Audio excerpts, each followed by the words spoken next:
kula terangno nggih cara madzhab Abu Hanifah banyu iku ora iso najis. Wis pokoke banyu iku nyucekno dadi ora iso napa najis. Tapi kalau dalam madzhab Syafi'i itu air yang tidak sampai 2 kolah. 2 kolah niku ukuran 1/4 itu sekira-kira 1 meter persegi. Berarti kiri kanan atas bawah niku napa? 1 meter niku pun 2 napa? Kolah. Niku nak cara Imam Syafi'i jika air sebelum 2 kolah itu kena najis sedikit rubah atau tidak rubah najis, nggih. Tapi kalau terlalu banyak meskipun kena macam-macam tidak napa? Tidak najis. Terus ila mata ghayyara kecuali yang rubah. Di misalnya ada limbah, ada kubangan besar gitu yang beribu-ribu liter, tapi kok warnanya sudah warna coklat, ya kayak tinja macam-macam itu dihukumin apa? Najis. Tapi wis macam-macam malah madhab dalam air itu. Tapi saya pastikan itu madhab ulama. Saya pastikan itu madhab ulama. Kalau teks hadisnya begini nih, monggo nak jenengan ape latihan ijtihad, kok menyesatkan ya ora apa-apa, sementing ini latihan. Jadi di Madinah, ini hadis di Musnad Ahmad. Di Madinah itu ada sumur, bukan sungai loh. Saya ulang lagi sumur, bukan sungai. Kalau sungai itu konotasinya kan luas, panjang, mengalir. Ini sumur, bener-bener apa? Sumur. Sumur, ya gedene sumur enggak sepiro. Nabi itu wudu di situ, terus diingatkan ya Rasulullah, itu sumur dulu zaman sebelum engkau datang, sebelum ada Islam di sini, dipakai pembuangan jifah, batang anjing dan nyuwun sewu kotoran orang haid. Ya kotoran orang haid. Terus saat itu Nabi ngendikan alma tahurun la yunajjisuhu syai'un. Kata Nabi yang namanya air itu menyucikan. Tidak pernah bisa kena najisnya. Alma tahurun la yunajjisuhu syai'un. Terus Nabi wudu. Ya sudah begitu. Ya sudah begitu sampe rasa bojiro-jiro no. Alhamdulillah hadise ngono. Ya kan ya, paham kan ya? Mane nek sampean ditangleti. Kulon sering ditanya sama orang-orang Jakarta, "Gus, saya ini punya air langganan PDAM. Itu dikelola dari sungai ini. Padahal sungai ini mulai tinja sampai sapi tank macam-macam ya ke situ semua, Gus. Terus gak baunya karena kaporit. Itu gimana itu, Gus? Suci ndak itu? Terus saya tanya, lah kamu pakai ndak? Ya sudah pakai, tapi tetap tanya hukumnya. Itu kan seperti yang di Jakarta itu kan misalnya yang diolah itu kan sungai macam-macam tuh, Gus. Lah itu yang limbah keluarga ya kalau untuk nyuci piring nggak apa-apa. Sapi tank macam-macam kan ke situ juga. Ya kan ya, cara kok istihad ya. Karena kalau menurut Syafi'i 2 kolah pun tidak ada pengaruhnya kalau terlalu banyak apa? Bahan yang apa? Najis, yang limbah itu yang najis. Ya jelas najis ya. Kalau teletong sapi kan ijek ono intikal madhab Rasul Makul Tohir. Kotoran hewan suci itu suci, masih banyak madhab yang mengatakan bahwa kotoran barang suci itu suci, masih bisa intikal. Kalau kotoran manusia itu lebih kriminal, enggak ada madhabnya itu. Jadi kotorane wedhus iku ana ulama sing darani suci, tapi nek kotorane ruhin gak ono. Nah, itu kan repot. Makanya kata sebagian ahli hadis, sebaiknya hadis itu tidak usah diistihati, pokoknya Nabi ngendikan begitu gitu. Ya sudah orang terus ya sudah begitu. Paham gitu terus seperti di sini misalnya yang di sini Gajah Wong itu kan atasannya sana mulai kali Code kan wong macam-macam. Mulai wong buang kotor air besar, air kecil kan lewat semua. Macam-macam. Makanya masalah air itu pokoknya sifatnya air itu ma'an tahura, sifatnya air itu mensucikan. Mensucikan itu 2 dalam mazhab Syafi'i itu. Air dan tanah. Ya, air dan tanah. Terus sama Abu Hanifah ditambah 1. Ini kalau sampean coba tidak apa-apa, api. Makanya kalau ada boto, cara kene apa Mus? Boto ya. Boto bangunan wae. Boto. Itu kan kebanyakan kan kadang kan tipak buahan pletong itu kan ya. Terus dipakai boto. Dicampur-campur diulet-ulet. Terus dadi napa? foto. Cara madzhab Syafi'i tetap najis, dipakai masjid tidak bisa karena sebagian bahannya dari apa? Najis. Cara madzhab Hanafi suci karena sudah dibakar. Karena api itu termasuk alat mensucikan. Alasannya Imam Abu Hanifah, orang yang fasik-fasik itu nanti disucikan pakai api neraka. Berarti api itu bagian dari alat mensucikan. Jadi misalnya Ruhin mau sholat dibakar, sholat suci gitu. Karena api itu mensucikan. Buktinya orang-orang yang masuk neraka nanti sebelum masuk surga kalanya kan disucikan dengan api. Mana ada di neraka disucikan pakai air? Artinya kalau ada batu bata itu yang dipakai dari najis ya kemudian dibakar itu berarti cara mazhab Hanafi suci. Alhamdulillah itu. Jadi kita bikin masjid nyaman karena bahannya dianggap apa? Suci. Lewat apa? Lewat apa? Api tadi dia dibakar. Tapi yang ngeri ya. Nggih. Ben sampean ngerti mazhab gitu. Terus saya memang tak niati setiap saya ngaji entah 1 2 tak sisipkan hukum fikih karena fikih ini yang kita alami keseharian. Nggih, fikih ini yang kita alami napa? Keseharian. Makanya saya minta teks hadis tadi jangan rubah. Pokoknya ada sumur. Sumur loh, tidak sungai. Sumur itu kan airnya tenang, tidak ngalir. Nyatanya Rasulullah sudah dilapuri. Ini batang-batang anjing dan bekas orang-orang haid, kotoran haid itu dibuang di situ ya Rasulullah. Terus Nabi menjawab, alma la yunajjis alma utahurun la yunajjisuhu syai'un. Terus orang-orang Syafi'iyah mentahmilkan dalam bahasa ijtihad itu dianggap itu mungkin sumurnya terlalu besar dan airnya terlalu apa? Banyak sehingga kotoran-kotoran itu tidak merubah warna. Tapi kata yang lain-lain masa yang bener aja gitu, masa banyu diam dimasuki kotoran gitu tidak rubah. Nah itu ya itulah ijtihad. Ijtihad itu ya. Ijtihad itu guyonannya kan gitu. Pendapat saya benar mungkin salah, pendapat Anda salah mungkin apa? Benar. Karena ya sama-sama mirip-mirip itu untuk menganalisis itu. Yang jelas Allah mensifati air itu ma'an tahura, bahwa air itu punya sifat dasar mensucikan. Wah nek cara kula niku asal tidak terlalu ketok najis ngoten niku. Kaya PDAM ngoten niku enggak ambu taek terus gak ambu apa nek suci ngoten mawon. Tapi kan asal usulnya di sana najis gini. Asal usul barang kok repot. Kula sering dibantai tiang-tiang sing terlalu napa was-was. Tapi jelas saya tahu sendiri. Sapi teng itu ngalir ke sungai gini-gini saya tahu sendiri. Tak jawab, saya juga tahu sendiri dari langit itu langsung air turun. Jadi artinya kalau dia melihat sisi najis ke sapi teng, melihat sisi dari gunung Merapi, dari langit kan langsung turun. Jadi kalau eling najis ya, tak eling sucine kan saya gitu. Dia ngilingi yang sisi najisnya dari apa? Limbah apa? Keluarga. Wa anzalna minas sama'i ma'an tahura. Air itu mensucikan. Nah, terus kedua masalah fikih yang saya jelaskan di sini, tahur itu sifat mubalaghah dalam madhab selain Syafi'i. Saya ulang lagi ya. Kula warai lugat ke. Kalau orang biasa terima kasih disebut syakir, disebut apa? Syakir. Kalau terlalu banyak terima kasih disebut apa? Syakur. Kalau kadang memaafkan disebut ghafir, orang yang memaafkan. Kalau sering memaafkan disebut ghafur.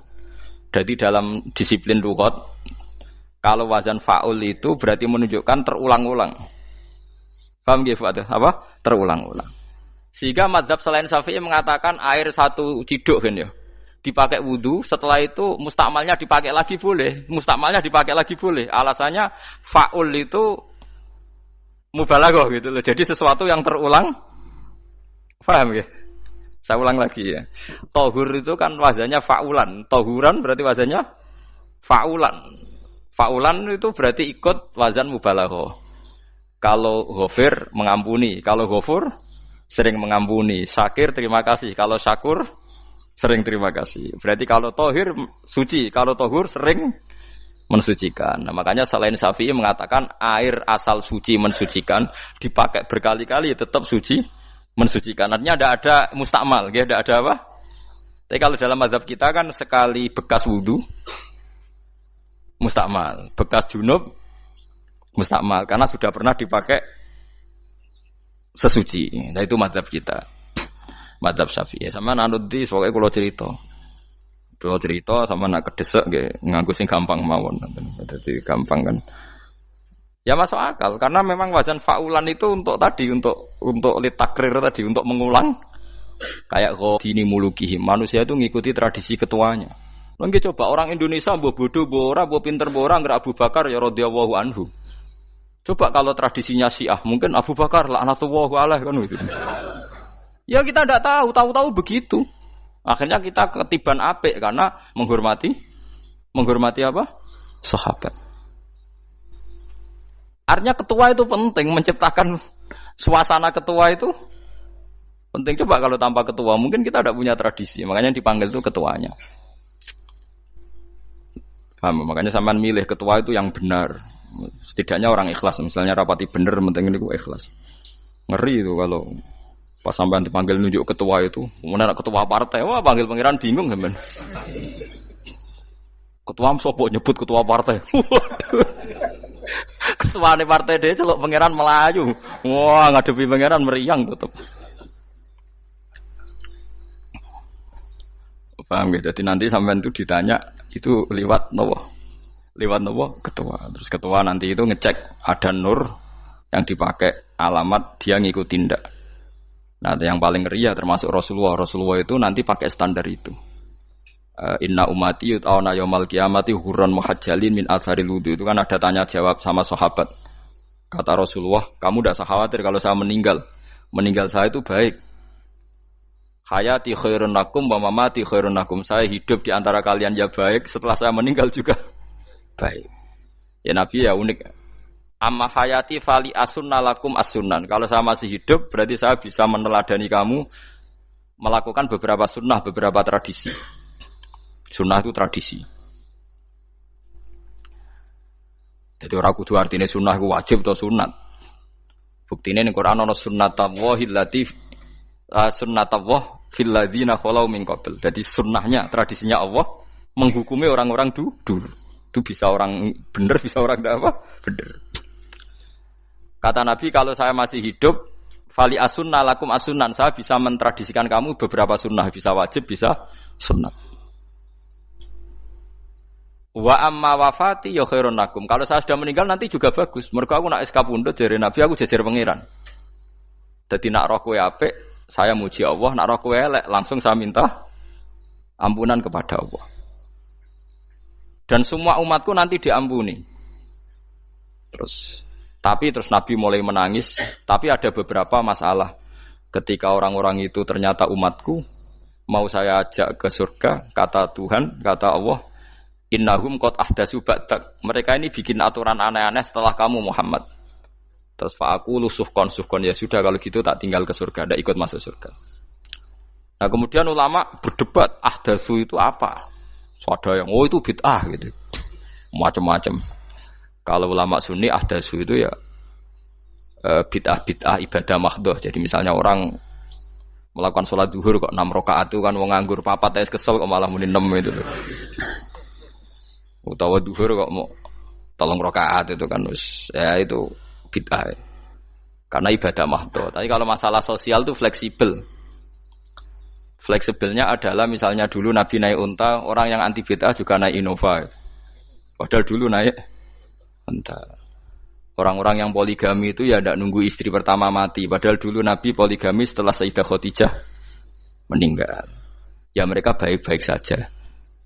Alasannya poligami sunnah Rasul. Padahal nak detailnya sunnah Rasul poligami setelah istri pertama meninggal. Jadi kayak Ruhin itu belum boleh. Istrinya kan masih hidup 2 dia.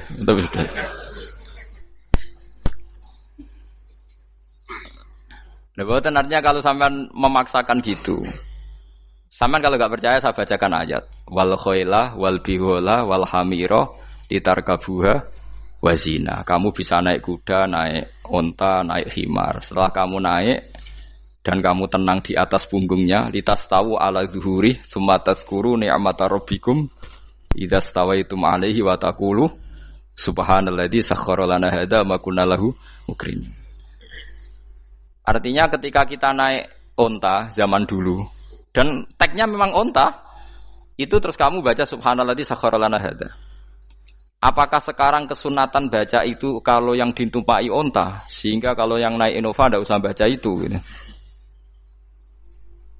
Wah, aku numpakku ora onta kok, dadi ora usah maca subhanallah dia apa?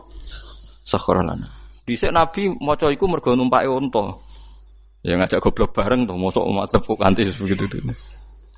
Makanya sensitif, bakas bid'ah ndak itu sensitif, enggak usah dibahas, biasa saja. Nek senara cocok ya diem aja. Sudah, sebenarnya nara cocok kalau sampai ngelakoni tapi tidak usah komentar karena jelimet. Saya pernah ditelepon orang, dimaki-maki. Orang Sidoarjo. Padahal orang Jawa Timur, ya aneh. Kan ada orang matur Rasulullah namanya Abdullah bin Amr. Ya Rasulullah, saya ini kuat puasa terus. Kata Nabi, jangan puasa 1 bulan 3 hari saja itu sama dengan 1 bulan penuh karena 1 puasa sama dengan 10. Masih balelo terus termasuk menyangkut Quran. Ya Rasulullah, saya ini tiap hari khatam Quran, jangan 1 bulan sekali saja baru khatam. Enggak ya Rasulullah, saya ini ingin sering khataman. Ya sudah kalau gitu seminggu sekali sab'a layal. Saya lebih kuat ya Rasulullah, 3 hari. 3 hari saja khatam sekali.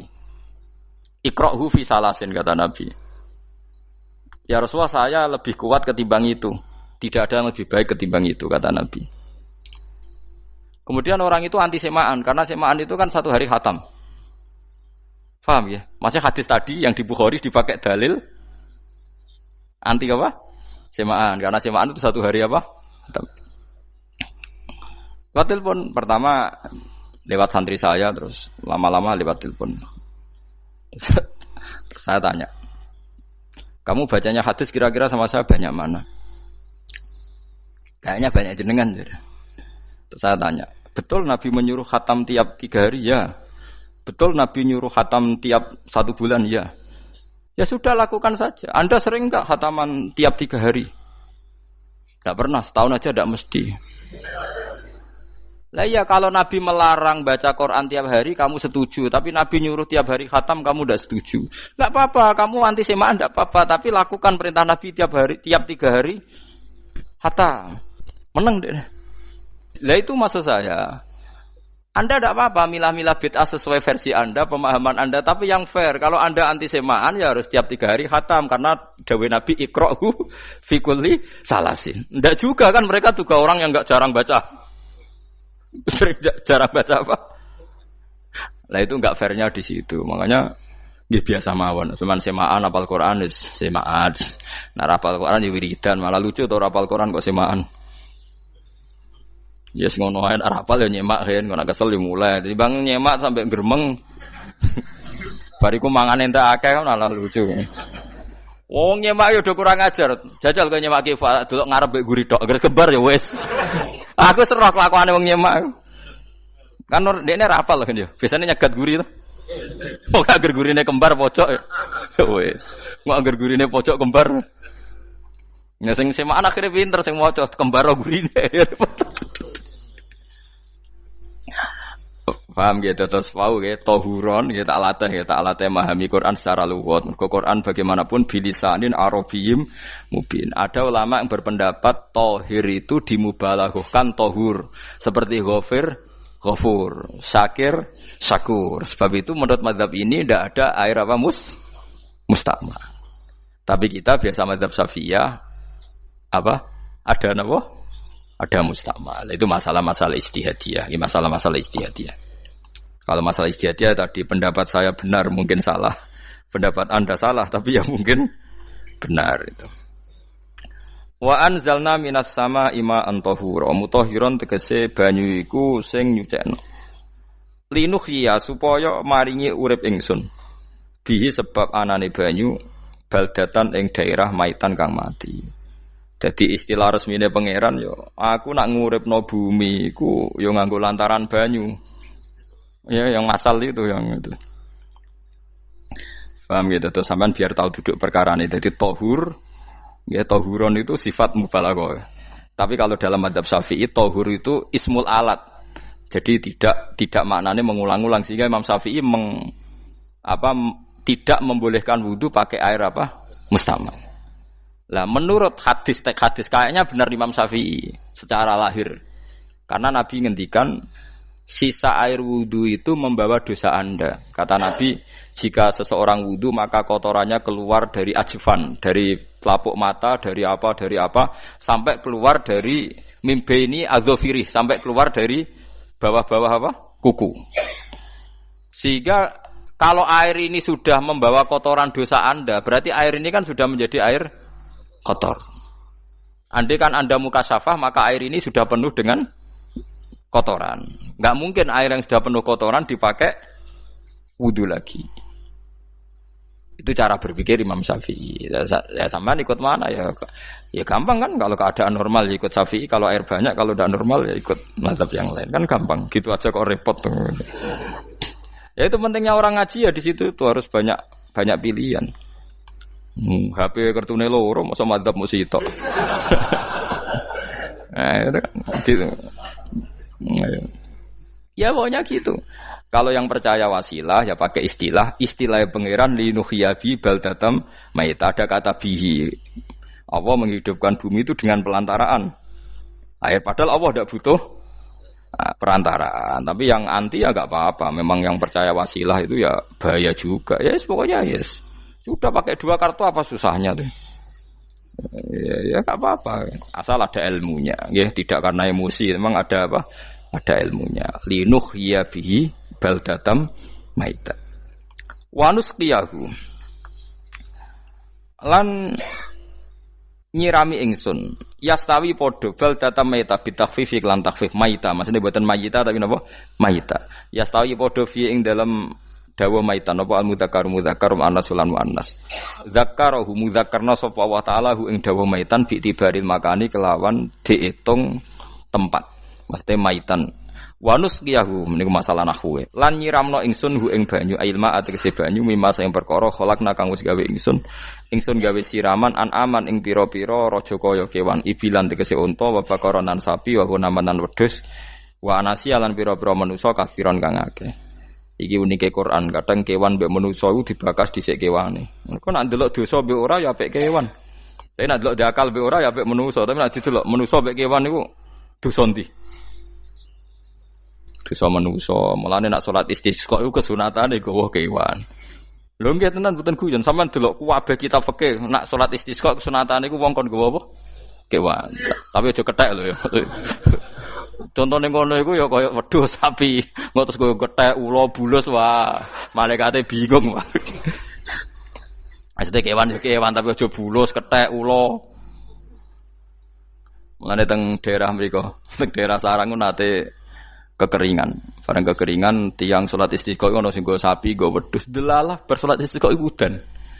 Tapi kula seneng mbek kiai ini. Pas udan kiai ini ngendikan itu. Kowe aja GR nak udane krana kuwi ya krana sapi mbek wedhus iku.